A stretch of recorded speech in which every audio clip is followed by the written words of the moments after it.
ನೋಡ್ಬೋದು, ಇದು ಓಪನ್ ಮಾಡಿದ್ರು ಅಮ್ಮ.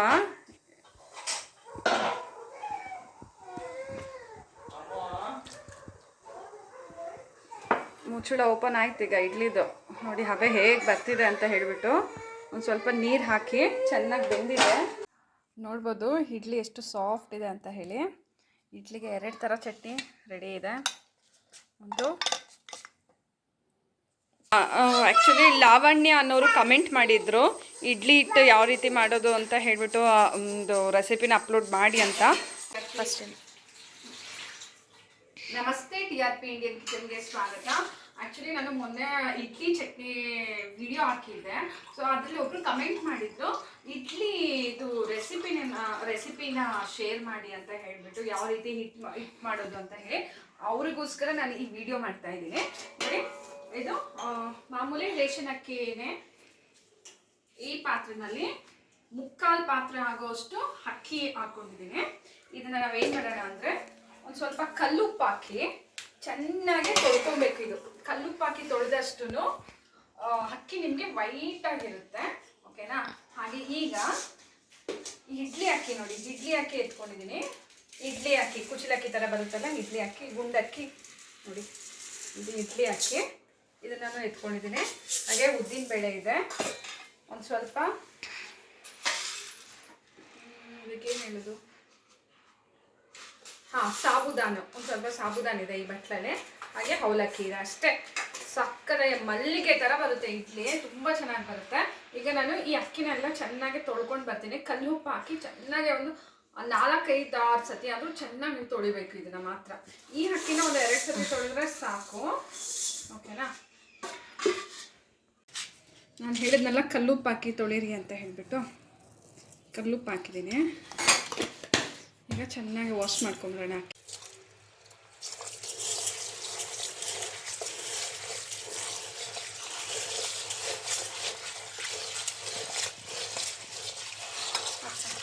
ನೋಡ್ಬೋದು ಕಲ್ಲುಪ್ಪು ಹಾಕಿದ್ವಲ್ಲ, ನೋಡಿ ಎಷ್ಟು ಗಲೀಜು ಬರ್ತಿದೆ ಅಂತ ಹೇಳಿ, ಅಕ್ಕಿನಲ್ಲಿರುವಂಥ ಗಲೀಜು.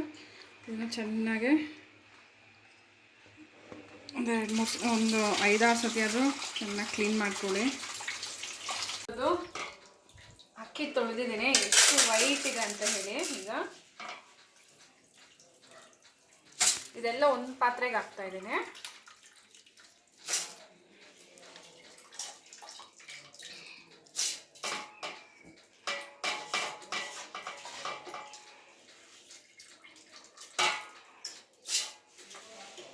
ಹಾಕೋ ನೀರು, ಹಿಂಗೋ ನೆನ್ಸೋಕ್ಕಾಗ್ತೀಯಲ್ಲ.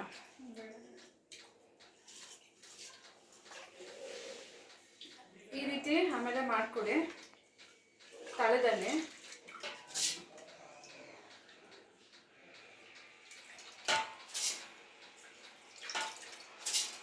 ಈ ರೀತಿ ಮಾಡೋದ್ರಿಂದ ಏನಾದರೂ ಸಣ್ಣ ಸಣ್ಣ ಕಲ್ಲು ಅದು ಇದು ಏನಾದರೂ ಇದ್ದರೆ ತಳದಲ್ಲಿ ಇರುತ್ತೆ.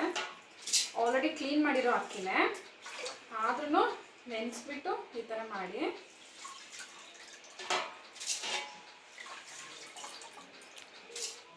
ಈಗ ಇಡ್ಲಿ ಅಕ್ಕಿ ಕುಚಲಕ್ಕಿನ ಹಾಕ್ತಾ ಇದ್ದೀನಿ ನೋಡಿ. ಇಡ್ಲಿ ಅಕ್ಕಿ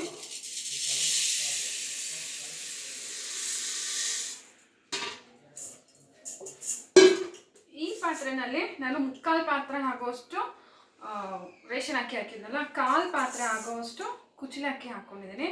ಇದನ್ನು ಚೆನ್ನಾಗಿ ವಾಶ್ ಮಾಡಿ ಹಾಕೊಂಡ್ಬಿಡೋಣ. ನಾನು ಅಳತೆ ಸಮೇತ ನಾನು ನಿಮ್ಗೆ ಹೇಳ್ಕೊಳ್ತಿದ್ದೀನಿ. ತುಂಬ ಚೆನ್ನಾಗಿ ಬರುತ್ತೆ ಇಡ್ಲಿ. ಒಂದು ಪಾತ್ರೆನಲ್ಲಿ ಎಲ್ಲನೂ ಹಾಕೊತಾ ಇದ್ದೀನಿ. 2 ಥರ ಅಕ್ಕಿನೂ ಚೆನ್ನಾಗಿ ತೊಳೆದು ಹಾಕೊಂಡ್ಬಿಡಿ.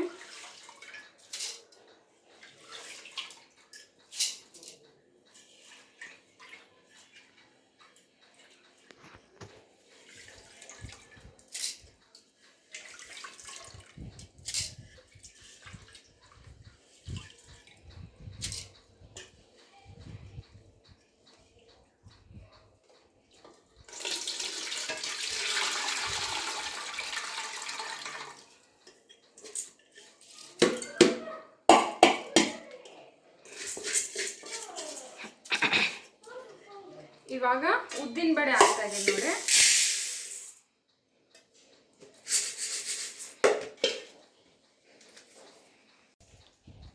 ಉದ್ದಿನ ಬೇಳೆ ನೋಡ್ಬೋದು. ಉದ್ದಿನ ಬೇಳೆನು ನಾನು ಇದರಲ್ಲಿ 1/4 ಪಾತ್ರೆ, ತಳದಲ್ಲಿ 1/4 ಪಾತ್ರೆ ಆಗೋಷ್ಟು ಉದ್ದಿನಬೇಳೆನ ನಾನು ಹಾಕ್ಕೊಂಡಿದ್ದೀನಿ. ಇದೇ ಪಾತ್ರೆ ಹೇಳ್ತಾ ಇದ್ದೀನಿ, ಮುಕ್ಕಾಲು ಪಾತ್ರೆ ಆಗೋಷ್ಟು ರೇಷನ್ ಅಕ್ಕಿ, ಹಾಗೆ ಕಾಲು ಭಾಗ ಆಗೋಷ್ಟು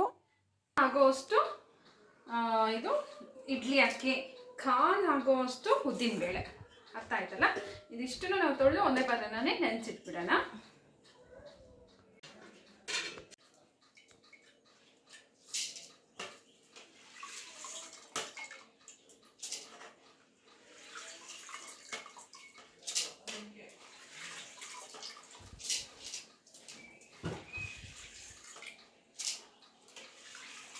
ಇಡ್ಲಿ ಮಾಡ್ಕೋಬೋದು, ದೋಸೆ ಮಾಡ್ಬೋದು, ಪಡ್ಡು ಮಾಡ್ಬೋದು.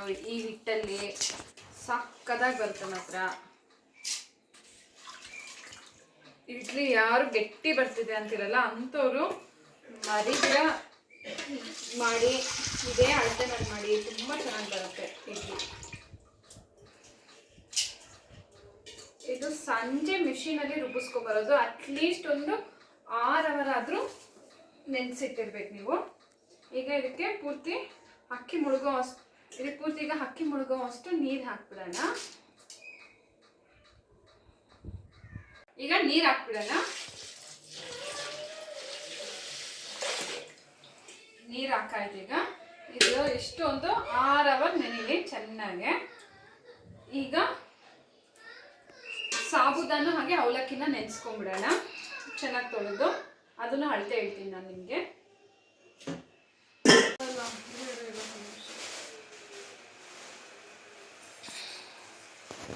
ಅವಲಕ್ಕಿ ನೋಡಿ, ಈ ಬಟ್ಲಲ್ಲಿ ಅರ್ಧ ಬಟ್ಲ ಆಗುವಷ್ಟು ಅವಲಕ್ಕಿ, ಹಾಗೆ ಸಾಬುದಾನ ಬಂದು ಇದರಲ್ಲೂ ಅರ್ಧ ಆಗುವಷ್ಟು ನೆನೆಸ್ತಾ ಇದ್ದೀನಿ. ಚೆನ್ನಾಗಿ ತೊಳೆದು ನೆನೆಸ್ಬಿಡೋಣ.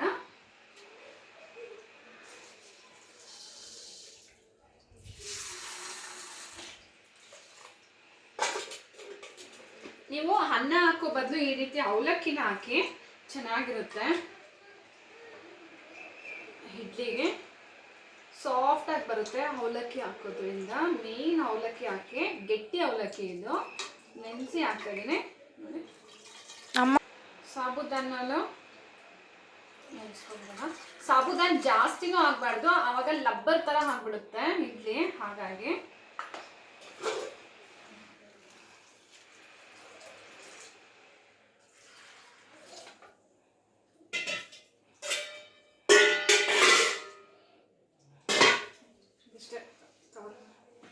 ನೋಡ್ಬೋದು, ಇದು 2 ಥರ ಅಕ್ಕಿ ನೆನೆಸಿದ್ದೀನಿ, ಸಾಬುದಾನು ಹಾಗೆ ಅವಲಕ್ಕಿನ ನೆನೆಸಿದ್ದೀನಿ. ಸಾಯಂಕಾಲ ಮಿಷಿನ್ಗೆ ಹೋಗ್ತೀನಿ, ಆಗ ನಾನು ನಿಮಗೆ ಮಿಷಿನಲ್ಲಿ ಹಾಕೋದನ್ನ ನಾನು ತೋರಿಸ್ತೀನಿ. ಮಿಷಿನ್ಗೆ ಹೋದಾಗ ನೀವು ಇಡ್ಲಿಗೆ ಅಂದರೆ ಒಂದು ಸ್ವಲ್ಪ ಗಟ್ಟಿಯಾಗೆ ರುಬ್ಬಿಸ್ಕೊಳ್ಳಿ, ತುಂಬಾ ತೆಳು ರುಬ್ಬಿಸ್ಬೇಡಿ ಆಯಿತಾ. ಆಗ ಗಟ್ಟಿ ಇದ್ದರೆ ನಾವು ಬೇಕಾದ್ರೆ ಒಂದು ಸ್ವಲ್ಪ ನೀರು ಹಾಕಿ ಅದನ್ನು ದೋಸೆ ಹಿಟ್ಟಾಗೂ ಕನ್ವರ್ಟ್ ಮಾಡ್ಕೋಬೋದು. ನೀವು ಒಂದೇ ಸಮ ನೀರು ತುಂಬ ಹಾಕಿ ರುಬ್ಬಿಸ್ಬಿಟ್ರೆ ಚೆನ್ನಾಗಿರೋದಿಲ್ಲ. ರುಬ್ಬುವಾಗ ನೀವು ಹೇಳಬೇಕು ಗಟ್ಟಿಯಾಗಿ ರುಬ್ಬಿ ಇಡ್ಲಿಗೆ ಅಂತ ಹೇಳಿ ರುಬ್ಬಿಸಿ ಹಿಟ್ಟನ್ನ. ಅಷ್ಟೇ, ಇದು ನೆನೀಲಿ, ಒಂದು 6 ಅವರ್ ನೆನೀಲಿ. ರುಬ್ಬಿಸ್ಕೊಂಡು ಬಂದು ಆಗಿದೆ ಹಿಟ್ಟು, ನೋಡ್ಬೋದು ಅಮ್ಮ ಕಲಿಸ್ತಿದ್ದಾರೆ. ಮಿಷಿನ್ ಕೊಟ್ಟು ರುಬ್ಬಿಸ್ಕೊಂಡು ಬಂದುಬಿಟ್ವಿ. ಇದು ತುಂಬ ಇತ್ತಲ್ಲ, ಹಾಗೆ ಮಿಕ್ಸಿನಲ್ಲಿ ರುಬ್ಬಕ್ಕೆ ಕಷ್ಟ ಅಂತ ಹೇಳಿ ನೋಡಿ ಈ ಪಾತ್ರೆ ತುಂಬ ಆಗಿತ್ತು. ಈ ರೀತಿ ಚೆನ್ನಾಗಿ ಮಿಕ್ಸ್ ಮಾಡಿ ಒಂದು ಪಾತ್ರೆನಲ್ಲಿ ಹಾಕಿ ಹುಳಿ ಬರೋದಕ್ಕೆ ಇಟ್ಬಿಡಿ. ಹುಕ್ಕುತ್ತೆ ಹಿಟ್ಟು. ಈಗ ಬಿಸಿಲುಗಾಲ ಆಗಿರೋದ್ರಿಂದ ಬೇಗ ಹುಕ್ಬಿಡುತ್ತೆ ಹಿಟ್ಟು. ಇದು ಬೇಸಿಗೆಗಾಲ ಅಲ್ಲ, ಹಾಗಾಗಿ ಇದೇ ನಿಮಗೆ ಚಳಿಗಾಲದಲ್ಲಿ ಹಿಟ್ಟು ಹುಕ್ಕೋದೇ ಲೇಟು. ಅದಕ್ಕೋಸ್ಕರ ನಾವೇನು ಮಾಡ್ತೀವಿ ಅಂದರೆ, ಒಂದು ಪಾತ್ರೆಯಲ್ಲಿ ನಾಳೆಗೆ ಬೆಳಿಗ್ಗೆಗೆ ಎಷ್ಟು ಬೇಕೋ ಅಷ್ಟು ಹಿಟ್ಟನ್ನು ಎತ್ತಿಟ್ಬಿಡ್ತೀವಿ, ಅದು ಹುಕ್ಕುತ್ತೆ. ಇನ್ನು ಉಳಿದಿದ್ದ ಹಿಟ್ಟನ್ನ ಹಾಗೆ ಪಾತ್ರೆಯಲ್ಲಿ ಇಟ್ಟು ಫ್ರಿಜ್ನಲ್ಲಿ ಇಟ್ಬಿಡ್ತೀವಿ. ಸೊ ಅದು ಒಂದು 2 ದಿನ ಆದಮೇಲೇನು ಯೂಸ್ ಮಾಡ್ಕೊಬೋದು ಹಿಟ್ಟು. ನೋಡಿ, ಈಗ ಈ ಪಾತ್ರೆನಲ್ಲಿ ಇದೊಂದು ಡಬ್ಬ ಮಿಕ್ಸ್ ಹಾಕ್ಬಿಟ್ಟು ಇಟ್ಬಿಡೋದು. ಈ ಡಬ್ಬದಲ್ಲಿ ತುಂಬ ಹಾಕಕ್ಕೆ ಹೋಗ್ಬಿಡಿ, ಒಂದು ಅರ್ಧ ಭಾಗ ಅಥವಾ ಮುಕ್ಕಾಲು ಭಾಗ ಹಾಕಿ, ಕಾಲು ಭಾಗ ಜಾಗ ಬಿಡಿ. ಯಾಕಂದರೆ ಹಿಟ್ಟು ಉಕ್ಕುತ್ತೆ ಫ್ರಿಜ್ನಲ್ಲಿ ಇಟ್ರು. ಈಗ ಬೇಸಿಗೆಗಾಲ ಆಗಿರೋದ್ರಿಂದ ಅದಕ್ಕೋಸ್ಕರ ನೋಡಿ.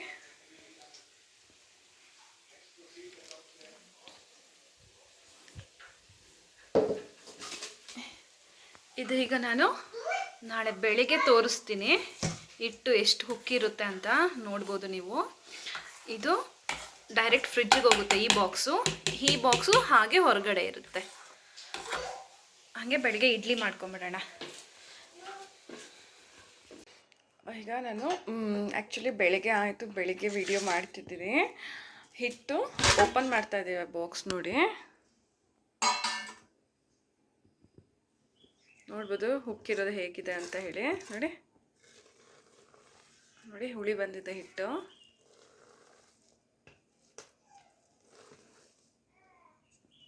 ಇಷ್ಟು ಹುಳಿ ಬರಬೇಕು, ಆಗಲೇ ಇಡ್ಲಿ ಚೆನ್ನಾಗಿ ಬರೋದು. ಉಕ್ಕಬೇಕು. ಹುಳಿ ಅಂದರೆ ತುಂಬ ಹುಳಿ ಬರೋದಲ್ಲ, ಸ್ವಲ್ಪ ಹುಳಿ ಬಂದಿದೆ. ಈಗ ಸ್ವಲ್ಪ ಉಪ್ಪು, ಸೋಡಾ, ಸ್ವಲ್ಪ ನೀರು ಹಾಕಿ ಇಡ್ಲಿ ಹಿಟ್ಟನ್ನ ಮಿಕ್ಸ್ ಮಾಡ್ಕೊಂಬಿಡೋಣ. ಆಮೇಲೆ ಇಡ್ಲಿ ಹಾಕೋಣ. ನೋಡಿ, ಈ ಪಾತ್ರೆನಲ್ಲಿ ಒಂದು ಸ್ವಲ್ಪ ಎತ್ತಿಟ್ಟಿದ್ವಿ. ಇದನ್ನು ಉಕ್ಕೈತೆ. ಈ ರೀತಿ ನೊರೆ ಬರಬೇಕು ಹಿಟ್ಟಲ್ಲಿ, ಆವಾಗ ನಮಗೆ ಇಡ್ಲಿ ಆಗಲಿ ದೋಸೆ ಆಗಲಿ ಚೆನ್ನಾಗಿ ಬರುತ್ತೆ ಅಂತ ಹೇಳಿ. ಅಥವಾ ನಾವು ನೈಟ್ ಯಾವ ರೀತಿ ಹಿಟ್ಟಿಟ್ಟಿದ್ವು ಅದೇ ರೀತಿ ಇಟ್ಟಿದ್ರೆ ಅದು ನಮಗೆ ದೋಸೆ ಆಗಲಿ ಇಡ್ಲಿ ಆಗಲಿ ಚೆನ್ನಾಗಿ ಬರೋದಿಲ್ಲ. ಇಡ್ಲಿನೂ ಉಬ್ಬಲ್ಲ. ನೋಡಿ, ಹಿಟ್ಟು ಚೆನ್ನಾಗಿ ಉಕ್ಕೈತೆ. ಒಂದು ಪಾತ್ರೆನಲ್ಲಿ ಹಿಟ್ಟು ಹಾಕ್ಕೊಂಡಿದ್ದೀವಿ. ಎಷ್ಟು ಬೇಕೋ ಅಷ್ಟು ಹಿಟ್ಟು ಹಾಕಿ ಮಿಕ್ಸ್ ಮಾಡ್ಕೊಳ್ಳಿ, ಉಪ್ಪು ಹಾಕ್ಕೊಂಡು. ಆಮೇಲೆ ಬೇಕಿದ್ದರೆ ಇನ್ನೊಂದು ಸ್ವಲ್ಪ ಹಿಟ್ಟನ್ನ ಹಾಕ್ಕೊಂಡು ಉಪ್ಪು ಹಾಗೆ ಸೋಡಾ ಹಾಕ್ಕೋಬೋದು. ಒಂದೇ ಸಮ ಎಲ್ಲದಕ್ಕೂ ಹಾಕಿ ಮಿಕ್ಸ್ ಮಾಡಿ ಇಟ್ಬಿಟ್ರೆ ತಿರ್ಗಾ ತುಂಬ ಹುಳಿ ಬಂದುಬಿಡುತ್ತೆ ಉಪ್ಪು ಹಾಕಿದ ತಕ್ಷಣ, ತುಂಬ ಹೊತ್ತಾದರೆ.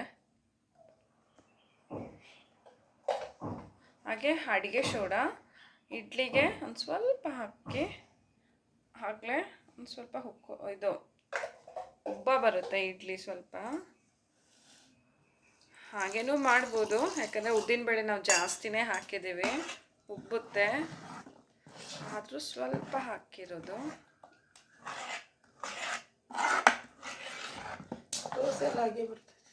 ದೋಸೆಗೆಲ್ಲ ನೀವು ಸೋಡಾ ಹಾಕೋದೇ ಬೇಡ.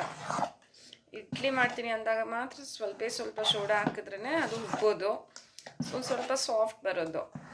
ದೋಸೆಗೆ ನಾವು ಹಾಕೋದಿಲ್ಲ, ಡೈರೆಕ್ಟಾಗಿ ನೀವು ಉಪ್ಪು ಹಾಕಿ ನೀವು ದೋಸೆನ ಮಾಡ್ಕೋಬೋದು.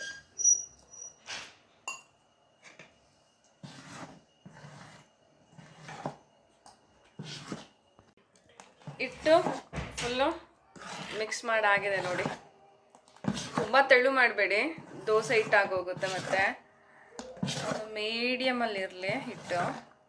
ನಾವು ಇಷ್ಟು ತೆಳು ಇದೆ ನೋಡಿ ಇಡ್ಲಿಗೆ. ಇನ್ನು ಸ್ವಲ್ಪ ಗಟ್ಟಿ ಇದ್ರೂ ಪರವಾಗಿಲ್ಲ, ತುಂಬಾ ತೆಳು ಮಾಡ್ಕೋಬೇಡಿ. ಇದು ಎರಡಕ್ಕೂ ಆಗುತ್ತೆ, ದೋಸೆಗೂ ಆಗುತ್ತೆ ಇಡ್ಲಿಗೂ ಆಗುತ್ತೆ ಹಿಟ್ಟಿದ್ದು.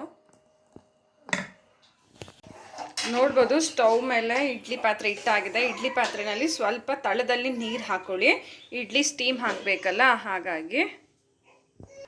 ಹಾಗೆ ಇಡ್ಲಿ ಪಾತ್ರೆಗೆ ಇಡ್ಲಿ ತಟ್ಟೆಗೆ ಬಟ್ಟೆ ಹಾಕಾಗಿದೆ, ತ್ಯಾವ ಬಟ್ಟೆ. ಈಗ ನೋಡ್ಬೋದು ಇಡ್ಲಿ ಹಿಟ್ಟನ್ನ ಹಾಕ್ಕೊತಾ ಇದ್ದಾರೆ ಒಂದೊಂದೇ.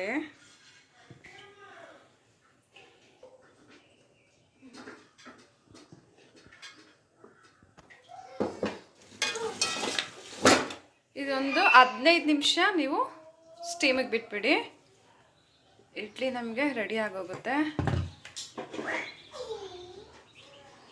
ನೋಡ್ಬೋದು ಈಗ ಮುಚ್ಚಳ ಹಾಕಾಯಿತು, ಇಡ್ಲಿನೆಲ್ಲ ಒಯ್ದು ಇದೊಂದು 15 ನಿಮಿಷ ಬೇಯಲಿ. ನೋಡ್ಬೋದು ಇದು ಓಪನ್ ಮಾಡಿದ್ರು ಅಮ್ಮ.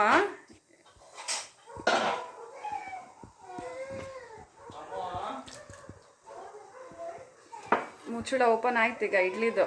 ನೋಡಿ ಹಬೆ ಹೇಗೆ ಬರ್ತಿದೆ ಅಂತ ಹೇಳಿಬಿಟ್ಟು ಒಂದು ಸ್ವಲ್ಪ ನೀರು ಹಾಕಿ ಚೆನ್ನಾಗಿ ಬೆಂದಿದೆ.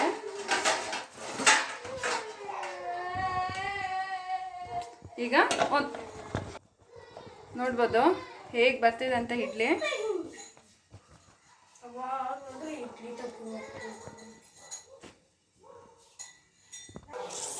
ಈಗ ಇಡ್ಲಿಗೆ ನೋಡಿ ಚಟ್ನಿ ಸಕ್ಕ ಸಾಫ್ಟ್ ಆಗಿದೆ ಇಡ್ಲಿ, ನೋಡ್ಬೋದು. ಆ್ಯಕ್ಚುಲಿ ಲಾವಣ್ಯ ಅನ್ನೋರು ಕಮೆಂಟ್ ಮಾಡಿದ್ರು ಇಡ್ಲಿ ಹಿಟ್ಟು ಯಾವ ರೀತಿ ಮಾಡೋದು ಅಂತ ಹೇಳಿಬಿಟ್ಟು ಒಂದು ರೆಸಿಪಿನ ಅಪ್ಲೋಡ್ ಮಾಡಿ ಅಂತ.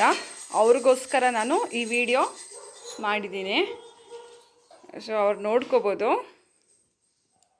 ನೋಡಿ, ನೀವು ಟ್ರೈ ಮಾಡಿ ಹೇಗೆ ಬಂತಂತ ಹೇಳಿ ಕಮೆಂಟ್ ಮಾಡೋದನ್ನ ಮರಿಬೇಡಿ. Thank you.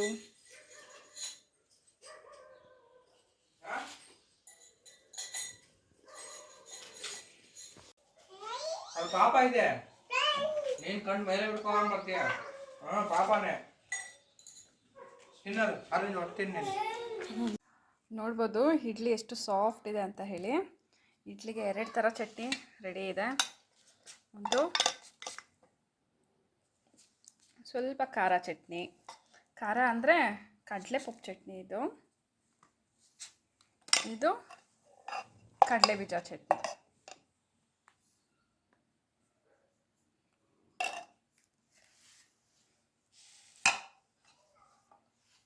ಹಾಗೆ 1-2 ಈರುಳ್ಳಿ ಬೋಂಡ. ನೋಡಿ, ಒಳ್ಳೆ ಕಾಂಬಿನೇಷನು. ಲಾವಣ್ಯ ಅವ್ರು ನೋಡ್ತಾ ಇದ್ದರೆ ಕಮೆಂಟ್ ಮಾಡಿ, ನೀವು ಟ್ರೈ ಮಾಡಿ. ಆ್ಯಕ್ಚುಲಿ ಅವರೇ ಕೇಳಿದ್ದು ಇಡ್ಲಿ ರೆಸಿಪಿ ಹಾಕಿ, ಇಡ್ಲಿ ಹಿಟ್ಟು ಯಾವ ರೀತಿ ಮಾಡ್ತೀರಾ ಅಂತ ಹೇಳಿ. ಸೊ ಅವ್ರಿಗೋಸ್ಕರ ನಾನು ಈ ವಿಡಿಯೋನ ಅಪ್ಲೋಡ್ ಮಾಡ್ತಾಯಿದ್ದೀನಿ. ಹಾಗೆ ನೀವು ಯಾರಾದರೂ ಟ್ರೈ ಮಾಡಿ ಹೇಗೆ ಬಂತು ಅಂತ ಹೇಳಿ ಕಮೆಂಟ್ ಮಾಡೋದನ್ನ ಮರಿಬೇಡಿ.